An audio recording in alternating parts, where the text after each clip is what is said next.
Rated M for mature.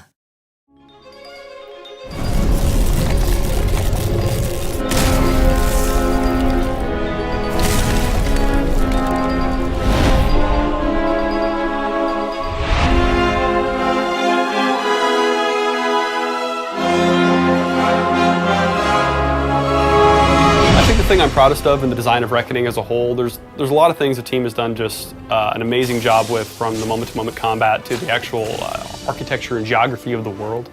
But I'm a real sucker for the Destiny system. The Destiny system came from a rejection of a very common convention in RPGs. We pick our class at the beginning of the game. You kind of start out and you choose from the get-go whether you want to be the warrior or the mage. You have to make these huge decisions up front before you know what you're doing. Like, oh, I want to invest in strength, or do you? You're basing that decision on information you don't have. You're not sure how a rogue is going to play. Even if you're a seasoned RPG veteran, you're not sure how this class is going to play through the long play of the game. And so we wanted to sort of revisit that. Something we'd seen in some Eastern RPGs were the idea of a job system or a title system where you get a title for having done certain things in the game. I've always been a huge fan of title systems. I like giving my character a title, and it's usually pretty meaningless. Sometimes it comes with a couple stats. We thought that was cool, but most of the examples that we looked at, they didn't do anything. It was purely just a title. That was the original inspiration, and then it kind of became more and more and more to the point that it kind of replaced the class system. Amalur, up until you are reborn in that pile of bodies, has been a deterministic world. It's been a world governed by fate. And you as a player break this whole thing down. And everywhere you go, everybody you interact with, they're all influenced by this suddenly not being deterministic anymore. These are strange times. Magic weaves itself in new patterns and change. You pick abilities from 3 different ability trees: might, finesse, and sorcery. And based on the distribution of your abilities in those trees, we unlock for you new destinies that you can apply to yourself. And those destinies are effectively a class. They come with buffs, they come with special abilities. You kind of start out your blank slate, and as you advance, you make decisions that are going to kind of cast you toward a mage, or cast you toward a rogue, or even a hybrid. There are 40 different destinies, starting with the Fateless one, and then of the ones you get after the Fateless one, they're divided up into 7 different types. And those basically come down to, if I focus on one of the ability trees, like Might, I'm saying, okay, put every single point in that, I want to be a fighter. I want to be the best fighter I can be. Well, early in the game, you unlock a destiny called Brawler that gives you some basic benefits to that style of play. If you keep on dumping points into Might and nothing else, then by the end of the game, you've unlocked higher and higher tiers of that sort of pure Might play style. Each of those is in and of itself a different destiny, but they're different ranks of the same style or type of destiny.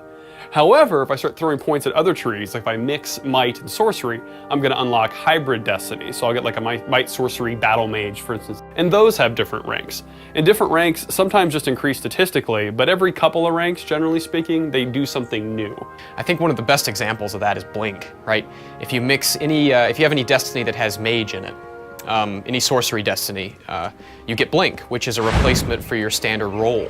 This blink is like the warrior's dodge, but instead of moving across the terrain, your character actually teleports. You can use this teleport to do all sorts of cool things, like teleport through guys. But as you level that destiny up, you get, there's a poison blink, and there's like an ice blink.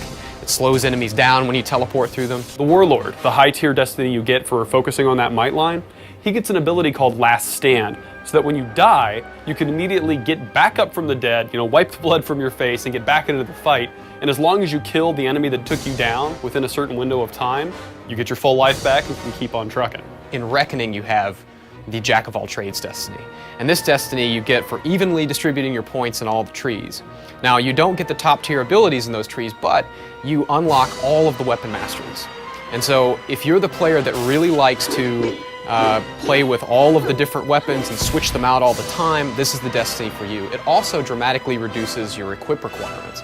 So if you're the guy that likes to run to the very end of the map as far as you can and get some loot, you can equip that, whereas if you didn't have that destiny, you couldn't. When it comes to favorite destiny, I'm torn. With the Might/Sorcery destinies, that entire type of destinies, as a whole, those are my favorites, but if I was going to pick just one destiny, it would actually be the top tier Sorcery Finesse hybrid called Shadowcaster. It just gets a really sweet set of abilities. The Shadowcaster destiny actually has a bonus on it, that allows you to steal mana when you crit. Combines what the rogue does, which is crit a lot, with what a mage does, which is cast spells and be something of a glass cannon.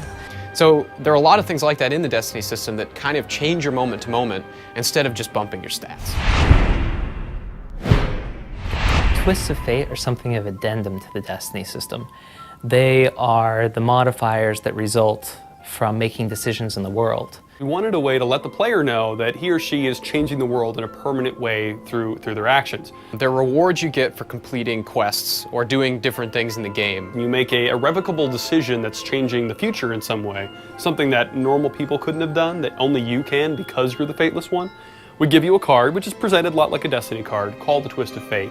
And those things tell you, you've changed the history of the world in such and such a way, and because of that, you get a permanent boost to your stats that's appropriate to whatever that decision was. Oftentimes they come in a couple flavors, and so it's a way that we reward the player differently for the choices that they made. I choose to help these people or I don't choose to help these people. I made this faction's future change this way or that way, not both.